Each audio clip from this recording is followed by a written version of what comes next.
me in welcoming to the stage Moderator Scott Beale and panelists Shirley Sagawa, Julie Wachowski, and Alan Kazai.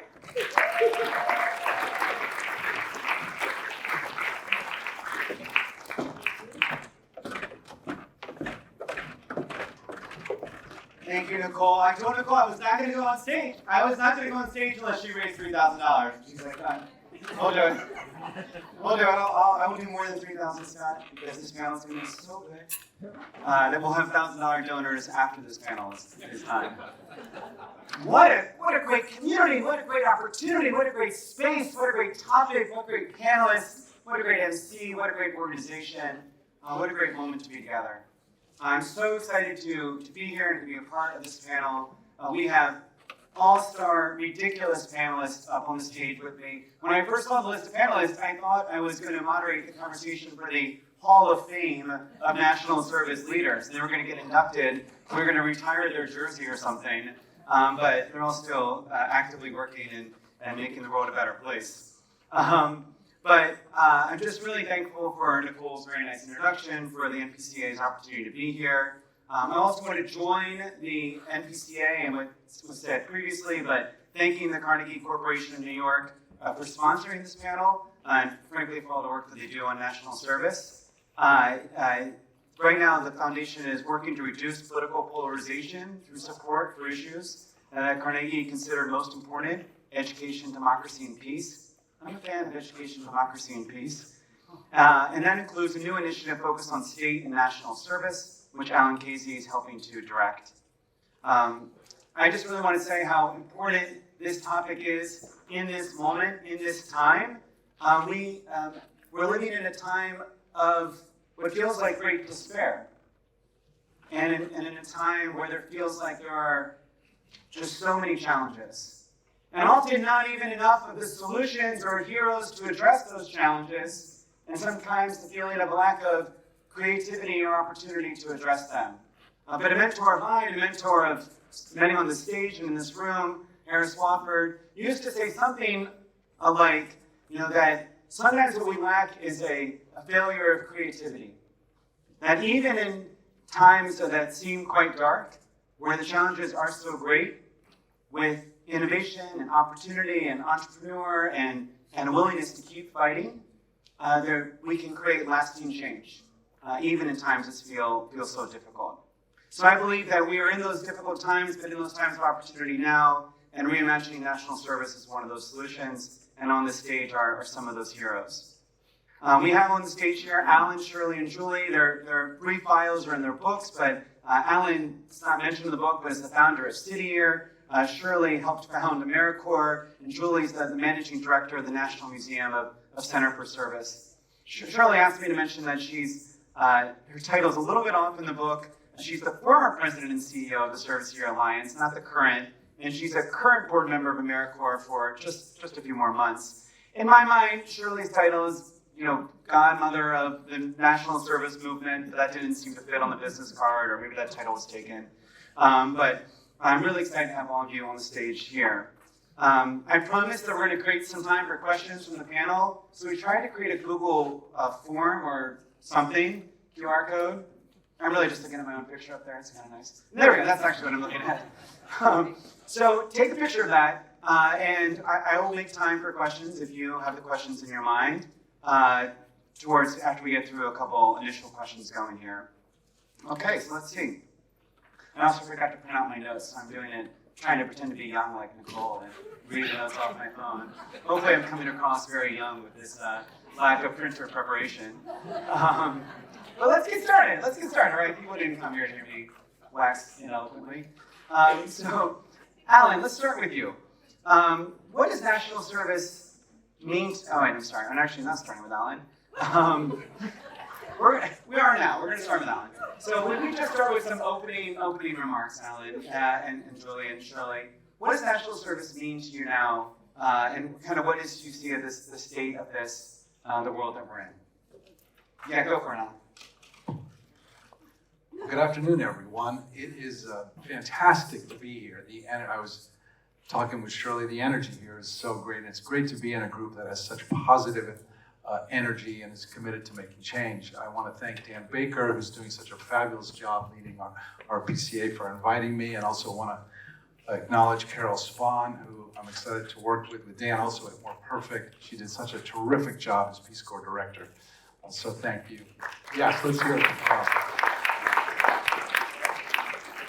And it's an honor to be on a panel with literally people who I feel like are my extended family, who I love dearly and admire, who've dedicated themselves to service for so long. And I also want to thank you all, because as Scott mentioned, I started Civic with my best friend from college, Michael Brown. And when we were first starting, this was back in 1987, greed is good, Reagan was president, et cetera. And we told people we had this idea, and most people didn't get it. But when we met with military veterans, or even people who'd done the Civilian Conservation Corps, and in particular Peace Corps people, got it right away. And there were many Peace Corps people who helped us. In fact, there were 4 who, but for them, Civic wouldn't have happened. Senator Paul Tsongas, some of you I'm sure remember him. He joined our board after meeting with us in that meeting and gave us instant credibility. Newell Flather, who Paul introduced us to, helped us raise the initial money. Robert Burkhart, who was in the first class of Peace Corps volunteers in Iran, where my dad was from, founded the San Francisco Conservation Corps and basically helped us design our program. And of course, Harris Wofford, who we met in 1988 in February at a Youth Service America conference, and went up to him and he said, I want to help you. And literally for the next 34 years, Harris was our #1 champion. So really without the Peace Corps, and I know from them, and I'm sure it's true with all of you, when people do the Peace Corps, it leads to a lifetime of service and making a difference. So I just want to thank you, because without Peace Corps, and without you and your colleagues, Civic really wouldn't have happened. And we need you now, more than ever. This is both a time of challenge and opportunity for the service movement. Challenging because we are facing, thankfully, Peace Corps hasn't been devastated, but it has been cut. And AmeriCorps, the organization that Shirley helped to found with Eli Siegel, did a beautiful, brilliant job. Eli was also a great mentor, and we miss him as well, has been facing devastating cuts. And thanks to Ann Maura Connolly and Voices for National Service, we've been able to restore some of those cuts and get the money back, but it's an ongoing fight. So please reach out to your legislatures. You can go to Voices for National Service. They have great tools, and weigh in with your voices. You have credibility because you literally put your lives on the line to serve our country. So I hope you'll do that. It's also a time of opportunity, though. And the opportunity is happening at the state level. We have governors, really for the first time, even though the brilliance of AmeriCorps was to have state commissions, because President Clinton had been a governor and he said governors have to be involved. It's really only in the past few years that governors personally are leading and spending state money. So Governor Cox of Utah, I had a chance to work with him, along with John Bridgeland, to create a new Service Year Fellowship program. Governor Moore, I know there's no people from Maryland here, launched, right, his first act as governor was to create a new cabinet secretary for service and civic engagement and launched the Service Year Fellowship program. The Carnegie Foundation is honored to be supporting both of those states and those governors. Governor Newsom in California, Josh Friday, and there are others who are leading. And that, to me, is a sign of hope. And even in the budget cuts, the service program in Utah recently and in Maryland, they were not cut. So these programs are working at the state level and they have governor's support. And we think that there's more potential there.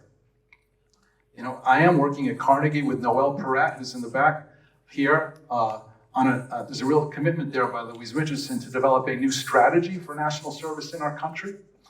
And I think that there's possibilities, especially building off of the state and local level and uniting civilian and military service, which came out of this commission I had a chance to serve on. Our dream is that one day, the most commonly asked question when people meet is, where did you serve? Thank you. Where did you serve? As opposed to where'd you go to school or where'd you from or what do you do for work? And think of how our country would change. I'm sure you've experienced right at this conference. You all have served. And I know when you meet other Peace Corps alumni, or I'm sure even AmeriCorps alumni, or people who've served in other programs, right away you have a common bond. You ask them, where did you serve? What did you do? How did you impact the people you were serving? How did it change your life? What have you gone on to do as a result? Imagine if everyone in our country could have that experience. Not because we made it mandatory, but because it became a universal cultural expectation and opportunity for all young people growing up. Think of how our country would change. Not just the problems we'd solve in education, the environment, gun violence, poverty, you name it, but because of the empathy that would develop, because of the understanding, because of the sense of mutual common purpose, even if we have different political views or different backgrounds. And most of all, because of the love that we would generate together. That's what we're working towards, and we need your help. And thank you for your service, and we need you to do more. Thank you. Awesome. Thank you, Alan. That's just the work you've been doing for so many years has just been so inspiring. And when we think about reframing, reimagining national service, often some of the ideas from 65 years ago, from 30 years ago, are still relevant ideas and questions to be asking today. Julie, I was hoping that you could address something else that's been on the minds of some people who have come up to me during the conference in thinking through reframing the narrative that we're in right now. And how do we communicate the value of service in a landscape where civic engagement is increasingly politicized and dismissed? Thank you very much. Is that good? I don't have to hit a button. Thank you very much for that. And thank you very much as well for having us here today. I'm here representing the National Museum and Center for Service. So when I respond to questions, I'm going to respond a little bit more generally about the role of service in general, in our country, in our nation, and as part of our national character. And it's actually, that question there is the reason for our organization's existence, is to reframe that narrative in our communities. I'm going to answer this in 3 parts. The first part, service is not political. In fact, it's actually one of the things that all Americans probably have in common. If something happens in your community, you don't stop and say, hey, wait, who do you vote for last election? Not going to help. No, we go out and we lend a hand and we help in any way that we can. We have countless examples of this. If we look at the devastating floods in Texas a few weeks ago, how many Americans came from across the state and across the country to help with the relief efforts? Similarly, if you look internationally, did you know in 2023, there were over 2,700 American firefighters that went to help with the wildfire relief in Canada? Or look at World Central Kitchen and the work that they're doing all across the world in disaster and relief zones. Service is a fundamental part of our character and of our identity. And that's what we need to be sharing with people. And the one risk that we have when we frame service as part of a government initiative is politicizing it. But service happens all around us every day. And as was exemplified when, who was it earlier that asked how many people started with Peace Corps service and continue to serve every single day, it is a fundamental part of our character. But if people don't know that it's happening, why should they care? And that's what we need to start doing, is talking about how it's happening, which leads me to my second point. There is a really big disconnect between the service that is happening in our communities and people's perception of it. Indiana University had a report in 2023, and it's looking, let's just look at nonprofits as an example. It said that 75% of respondents felt nonprofits played a vital role in everyday society. That's a good number, 75%, 3/4. However, only 5% of respondents said that they or someone they loved had been impacted or interacted with a nonprofit in the last year. Think about the nonprofits that you might interact with on a daily basis or go by. YMCAs, Boys and Girls Clubs, churches, thrift stores. The list goes on and on and on, which again shows that there is a big disconnect between people seeing the impacts of the service happening to them in their everyday lives. And the third piece I want to highlight too is people want to come together across political differences. Again, another report that came out earlier this year, More in Common released that people do want to come together across political differences, but they do not feel they have a mechanism to do so. And I would say that service is that mechanism and how they can come together. And this is why at the National Museum and Center for Service, when we created our Community and Campus Museum of Service program, we were very intentional in the methodology we used in creating it. We wanted to create a program that brings communities together to learn about the service happening in their own communities and to come together and tell that story of service through physical displays in public places that people already go, so you can learn about how your neighbor is serving their local community or their global community. Imagine if we had, 1.3 million AmeriCorps alumni, about, maybe more, 250,000 almost Peace Corps alum.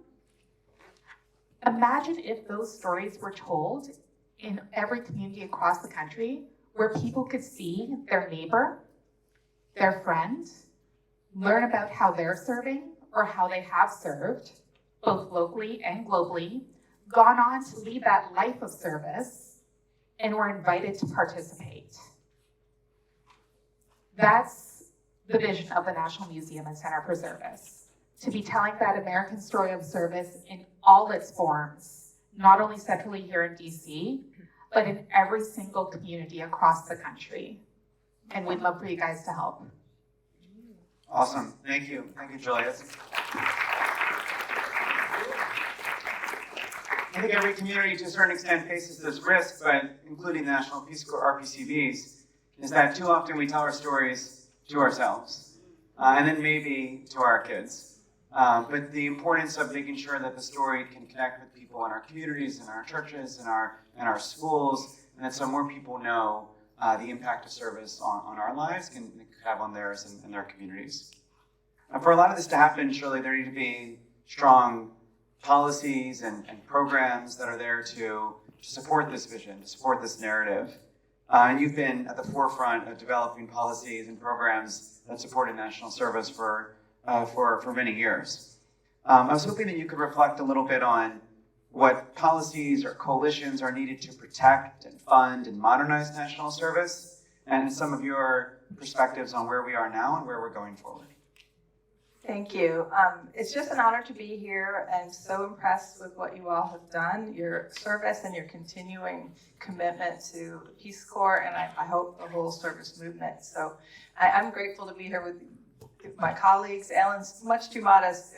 AmeriCorps wouldn't be what it was if it weren't for City Year, so there's always been a very symbiotic relationship, and it is the City Year team right now that's working, I think, most effectively to try to save AmeriCorps. So I'm going to focus on AmeriCorps because I feel like you guys are, like, I know things could be better, but AmeriCorps is in pretty dire straits right now.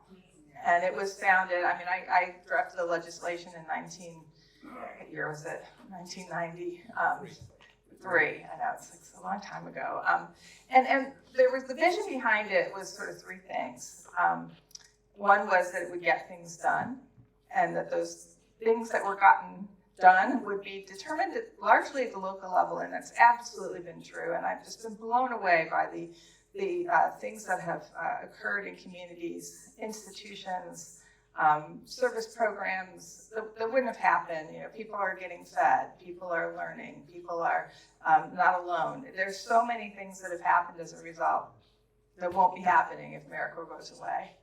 The second was it would change lives of the people who were serving, and I do believe you know that better than anybody, what a year of service can do, 2 years of service can do in your own life, and that's happened to many, many, many millions, over 1 million Americans who've served domestically, and largely people, when we were doing the legislation, we thought what would happen is they would become committed to service, they'd become committed to their communities, and that's true. But they've gone on and done other things, which I'll talk about in a minute. The third major goal of AmeriCorps was, we used to call it the ties that bind. It was strengthening communities by bringing people together to solve problems, and that's happened too. So those three things happen, and they're largely invisible to the communities where they're happening, because programs are called different stuff. People have the people who are serving don't always lead with their AmeriCorps affiliation, all those things. But we would miss it, and I think it's going to start becoming evident in communities very soon when programs are shuttered or they're much, much smaller because they don't have AmeriCorps support. But I've noticed to me, some of the most exciting things that have happened over the last, 3 decades have been things that we didn't have on the list initially. One is the pipeline to service careers, to public service careers. I think about all of the disasters that are occurring around, the natural disasters that are going on around the country. When AmeriCorps has been there, the NCCC, the programs that have been called up as part of ADART, they've shown up and made a huge difference. And FEMA Corps came out of that experience, and it turned out that became this amazing pipeline to emergency management professions. And I could pick anything, Vista in the nonprofit sector. You could just, teaching is hugely benefited from national service across the board. So that pipeline is going to be disrupted. The second thing I don't think anybody ever talks about, but I'm kind of obsessed with, I used to do a lot of work in social innovation policy, and it turns out, and anybody here started an organization or a service initiative? Okay, yeah, you guys, you get it. You see how, you know how to do it because you did it in some country where you barely, knew people, and you got in there, you figured it out, and you come back here and you realize in your own communities there's needs, or the communities that you left overseas there were needs, and you started something. That happens with AmeriCorps members, and so many amazing, innovative programs have been created by people who've served. Education field, which is badly in need of innovation. So many amazing programs have come out of somebody who did a year of AmeriCorps in a school, realized there was a need. They thought we better figure out how to get more Black men into teaching, or they figured out we need tutoring programs that really zero in on this using this method, or they figured out they are figuring out huge changes. And if you look at what happened in New Orleans after Katrina, it was both the 40,000 AmeriCorps members and Senior Corps members who went there in the 10 years following Katrina to really rebuild that city, and many of them were there because they started institutions, and they managed the volunteers who wanted to raise their hand and come for a week, which is, as you know, not easy to do. And they really transformed that city. And I'll just say the third thing that's happened is leadership. And so to me, that's the future of services. If we start to understand all of the federal investments and state and philanthropic and other investments, is we are paying into a pool that is going to generate the leaders that we need for the future, the servant leaders, the people who are in it for the right reasons, people who will raise their hands. If you think about leadership programs that exist in the country, and this is not to disparage any of them, but you kind of have to apply and say, well, I'm already a leader, and I'll come and I'll be a leader in your program, and then you can say whatever I did was because you were in that leadership program. The service programs are the place where you don't have to be a leader to raise your hand. And you show up, and you learn stuff, and you know your own value, and you see how to mobilize others, and you become a leader. Maybe you run for office, but maybe you just start a program in your own school. Maybe you become a spokesperson for a cause, and maybe you just get your 3 neighbors to make a difference in your community. But you're a leader.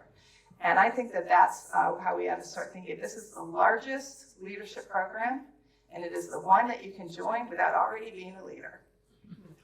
Nice.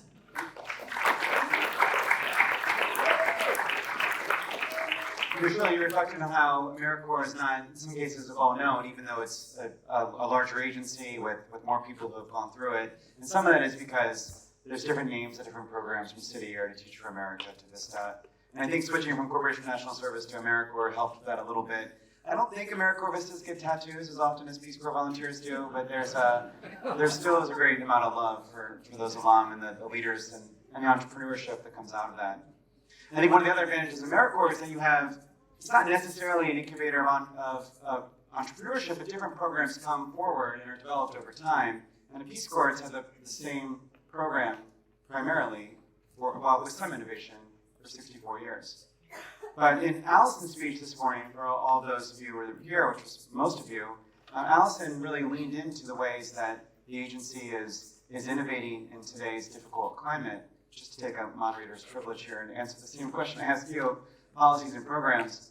And I think it's really an interesting evolution, and I'm really proud to have worked with Carol and Mike and so many others in the agency on this work in expanding the virtual service program, which not only came up because our PCDs raised the idea, but also just to reality check people in the room because the host communities asked for it as well, which is often, frankly, where a lot of the good ideas come from. With all love and respect for everyone in the room, there's often the people in the greatest to the need have the solutions for it. So now for over 5 years, virtual service pilot's been a part of Peace Corps. And then with Peace Corps Response and Crisis Corps, over I think it's 30 years it's been going on. But it's still a small part of the Peace Corps model. But now the agency's seeing that it's not just candidates, again, not just Americans who are saying we want to serve for a shorter period of time, it's communities that are saying we're looking for people with different levels of experience and background, which could be virtual, which could be shorter term, or could be someone who does Teach for America for 2 years and then goes overseas and teaches for a year. That there's innovation in this opportunity of challenge that the National Service Movement needs to embrace its relevance, embrace its impact, really going forward. And we need to not fear that.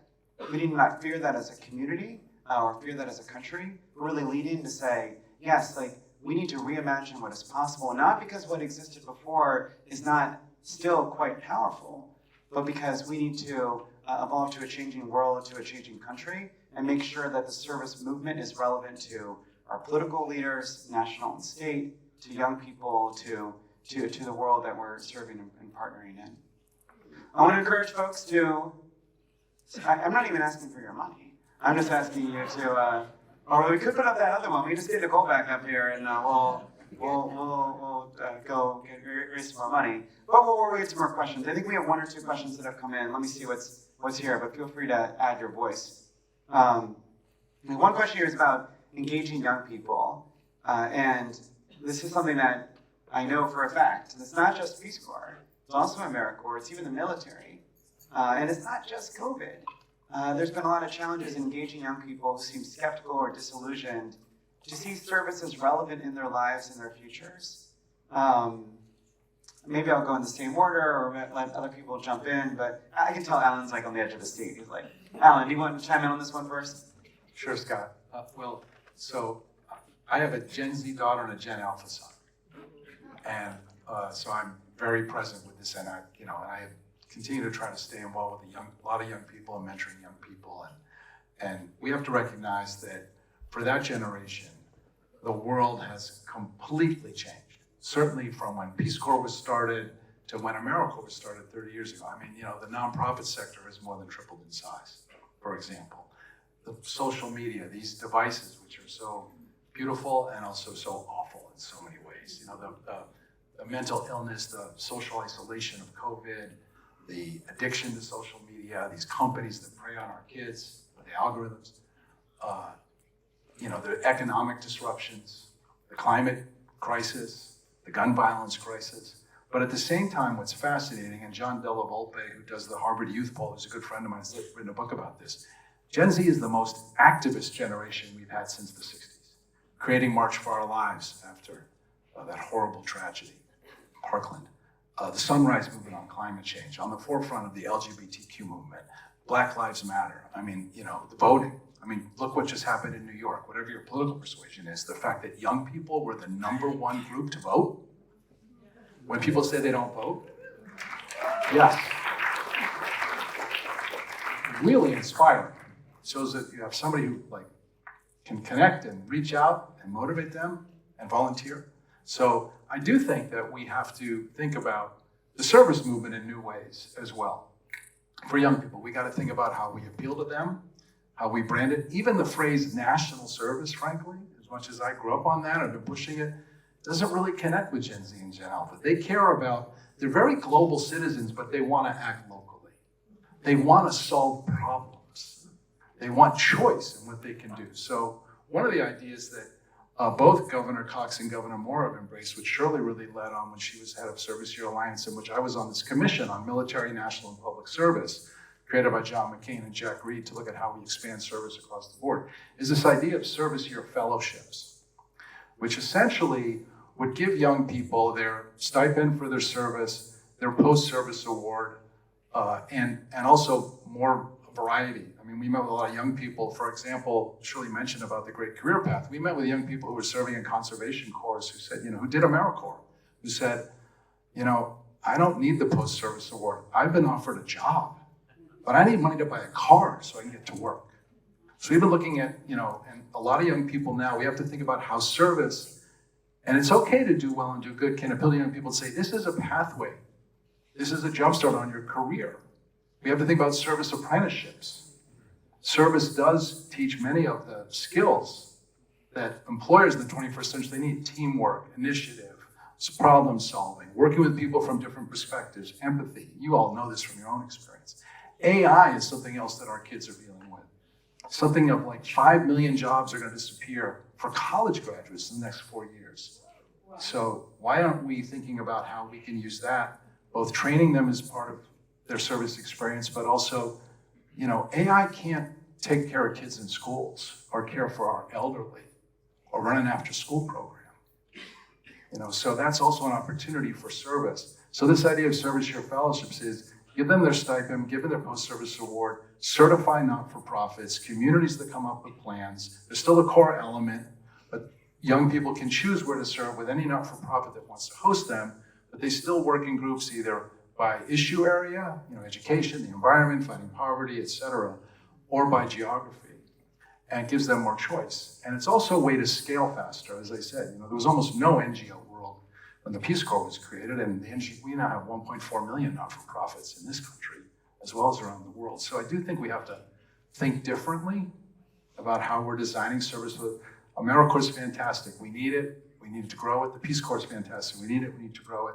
But we've also got to think of new ideas and even how we frame this to Gen Z and Gen Alpha to say, this is, last thing I'd say is, thanks to the New Deal in the 60s, we figured out we had to take care of our elderly so they could live lives in dignity as they age through Medicare and Social Security, etc. We still haven't figured out how we launch our young people. We need a bookend to Social Security, and I think service can be central to that. Convince young people this is a way to get a jump start on your career, on what you want to do, as a way to meet other people, build that sense of common purpose. And we also need to get them designing these new programs. Julie, did you want to? Thank you, Alan. Julie, go ahead. Yeah, I'd love to pop in here. In my previous career, I worked in education, and I've also worked in nonprofit management. And I had the privilege of working with a service learning program, working with schools all across the United States, Canada, and the UK.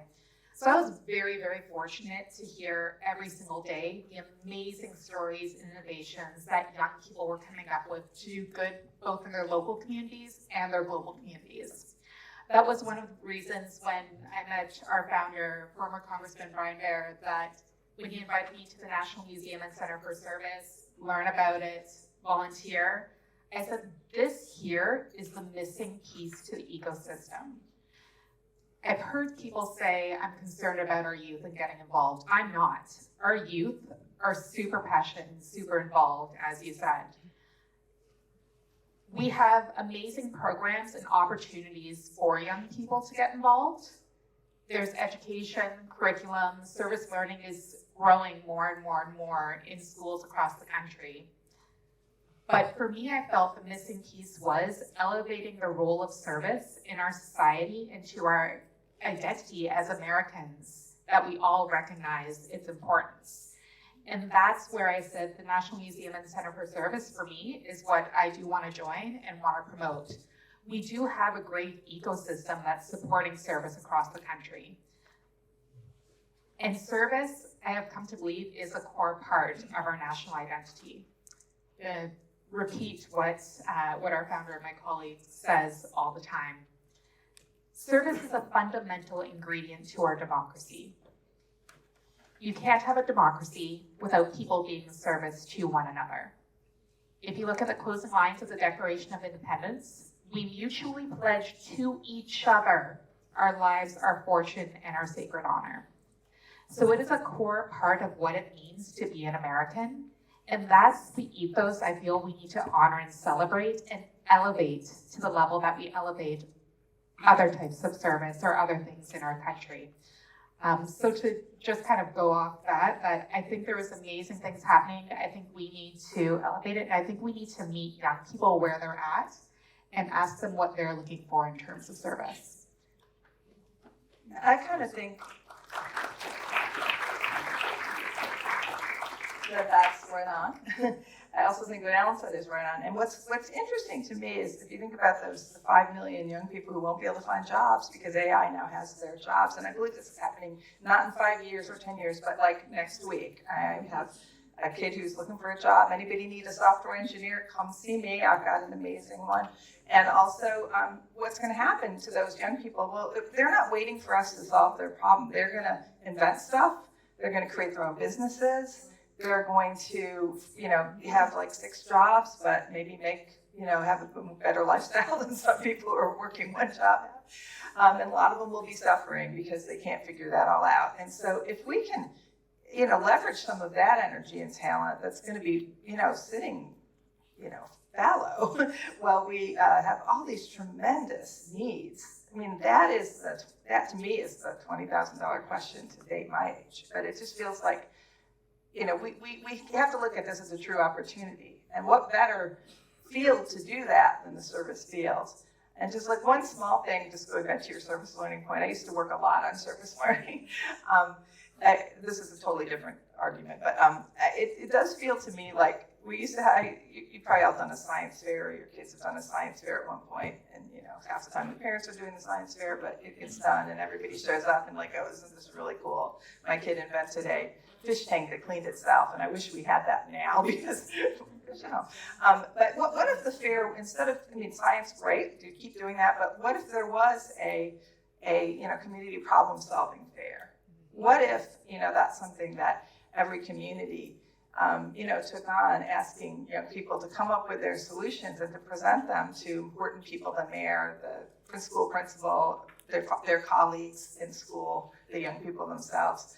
What if that energy could be directed through that, just starting at the youngest grades? I think we might ingrain some of this. So instead of having kids come together and do what we tell them to do, and we're all talking about how their brains are wired differently. I couldn't in a million years tell my kids what to do. They're all 10 steps ahead of me. But let them come up with the solutions. Let them recruit their friends. Let them learn how to, sell the idea. So I think thinking differently is what's needed now. And we could. There's no reason that our programs and our alums couldn't be a part of that infrastructure necessary to make that happen. Thank you, Shirley.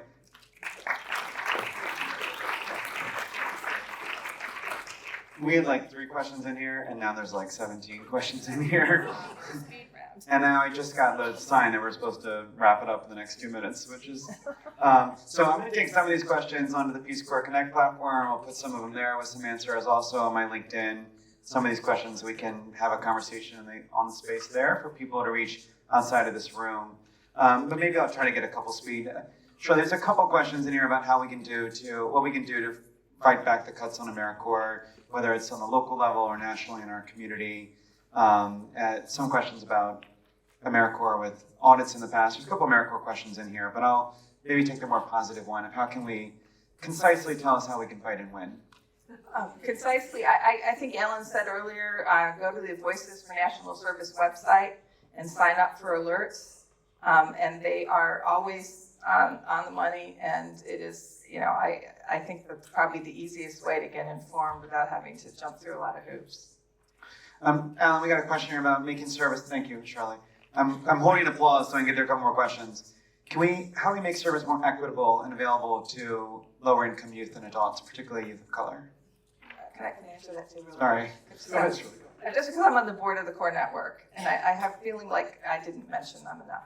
So the Core Network is a coalition of youth corps that are largely just those young people that you mentioned. And that organization is struggling because they are funded largely through pass-through, AmeriCorps grants and other grants that are being eliminated. They've been incredibly innovative in working with this administration on something called the Patriot Program, which will fund a lot of projects that those young people can do in national parks and in other public lands. But if the AmeriCorps side disappears, I don't know how those young people will get paid. But that is an amazing network of programs that are just, that, you know, have a long, long history that predates AmeriCorps, and I hope that if you're interested in that, you will look into the core network. I would just add to that quickly. I think, you know, when AmeriCorps was designed, and I was very much part of this, and frankly, it was modeled up to the Peace Corps, you know, big sacrifice. But, you know, I mean, my daughter just got a job, and it's a good job working at the Boston Medical Center, but she can barely pay her rent, even with a good salary. And we have to understand it's okay to pay young people more, and also change the post-service award. I mean, originally the idea was post-service award would cover a full year of college tuition at a state school. It barely covers a semester now. Peace Corps is only $4,000 when you finish, I mean, after 27 months. So I think we just gotta make the case to our society that, especially for these young people with all this disruption, it's okay to pay them, it's okay to do well and do good. Not extraordinary salaries, not what they get in the private sector, but enough to pay their bills. I mean, it's amazing how many AmeriCorps members get by because they get food stamps, for example, which I think is outrageous.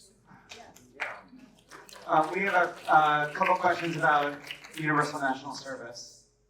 Any concise answers from the crowd? What's the question? Well, I'm supportive of national service. Can we actually make that happen?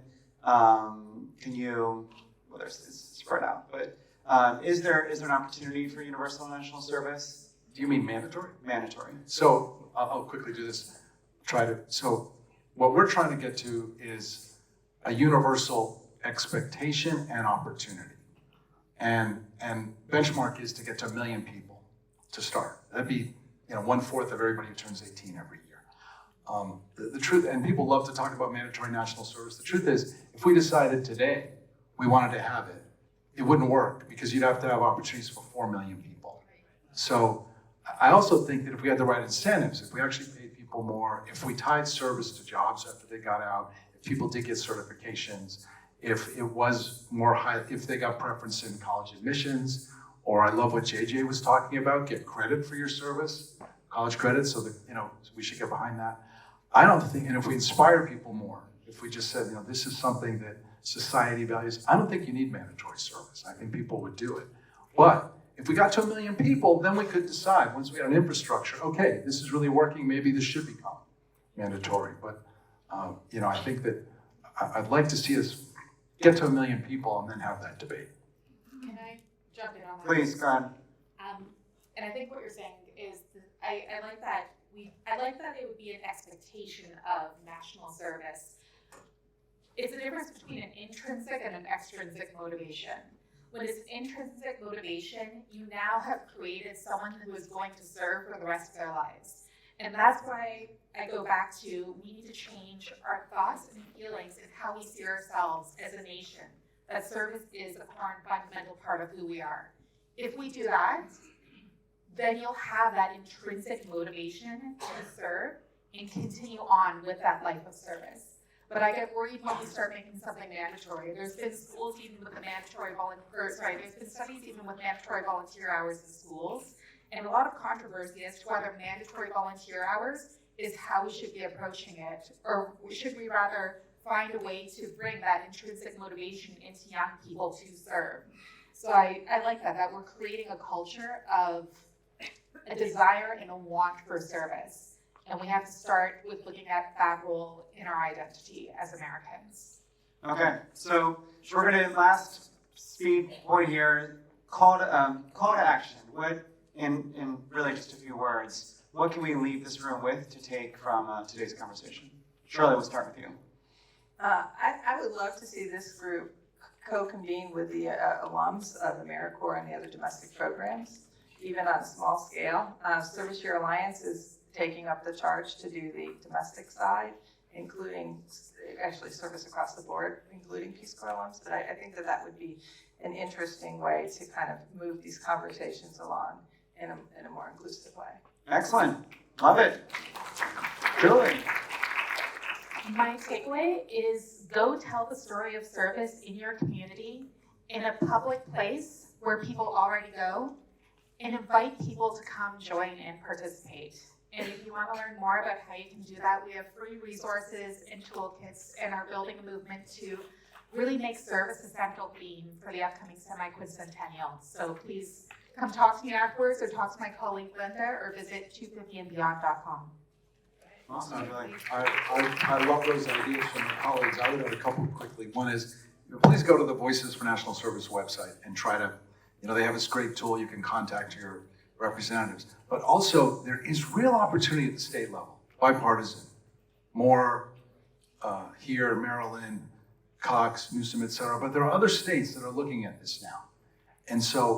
And we had a whole great panel about state legislatures, state government. Talk to your state legislatures. Say, have you heard about what's happening in Maryland or Utah or California or Colorado, et cetera? Why don't we get a program going in our state? Again, it's easier at the state level. As you heard, you can meet with your state representative. You can meet with your state senator. You can probably get to your governor. And so try to really we need a new movement from the bottom up. Not a lot's going to happen federally in the next 4 years, but if we get enough states to come up with new models, and you guys have credibility because you've served. The other thing I would just echo what Julie just said, tell your story. Write an op-ed, write a letter to the editor, post on social media. You have credibility about the impact and the value and the worth of service, and you just need to raise your voices.